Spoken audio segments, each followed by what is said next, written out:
Super good films production கம்பெனியோட ஃபவுண்டரும் நடிகர் ஜீவா அவர்களுடைய தந்தையுமான ஆர்பி சௌத்ரி அவர்கள் உயிரிழந்துட்டதா செய்திகள் வெளியாகி மக்கள் பலரையும் சோகத்திலையும் அதிர்ச்சியிலையும் அழுத்தியிருக்கு. புது வசந்தம் படம் மூலமா தமிழ் சினிமாக்கு ப்ரொடியூசரா அறிமுகமான ஆர்பி சௌத்ரி அவர்கள் பூவே உனக்காக, நாட்டாமை, சூரிய வம்சம், லவ் டுடே, துல்லாத மனமும் துள்ளும், விண்ணுக்கும் மண்ணுக்கும், திருப்பாச்சி, ஜில்லான்னு இப்படி பல படங்கள் தயாரிச்சிருக்காரு. இவரோட மகன்கள் ஜீவா மற்றும் ஜித்தன் ரமேஷ் நடிகர்களாக இவரும் ஒரு முக்கிய காரணம்னே சொல்லலாம். இந்த ஒரு சூழ்நிலையில ஆர்பி சௌத்ரி அவர்கள் கார் விபத்துல சிக்கி உயிரிழந்திருக்கிறது பேரதிர்ச்சியை ஏற்படுத்தியிருக்கு. இந்த சம்பவம் ராஜஸ்தான்ல இருக்கிற உதய்பூர்ல நடந்திருக்கு. லாரியில கார் மோதினதுனால விபத்து ஏற்பட்டதா சொல்லப்படுது. இதுல படுகாயம் அடைஞ்ச ஆர்பி சௌத்ரி அவர்கள் உடனடியா மருத்துவமனையில அனுமதிக்கப்பட்டிருக்காரு.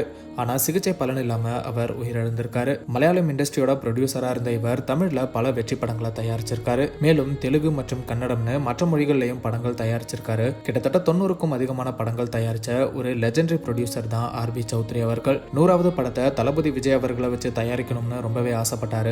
ஆனா தளபதி விஜய் சினிமாவை விட்டு விலகி அரசியலுக்கு போகவே அந்த ஆசை நிறைவேறாம போயிருச்சு. சமீபத்துல கூட அவரோட மகன் ஜீவா நடிச்ச ட்ரிபிள் டி படத்தோட லான்ச்சுக்கு வந்திருந்தாரு. அப்போ அவர் பேசின வீடியோஸும் சோசியல் மீடியால வைரல் ஆச்சு அப்படிங்கிறதும் குறிப்பிடத்தக்கது. ஆர்பி சௌத்ரியோட இந்த எதிர்பாராத இறப்பு மக்கள் பலரையும் கண் கலங்க வச்சிருக்கு. பலரும் இப்போ அவருக்கு இரங்கலை தெரிவிச்சிட்டு வராங்க.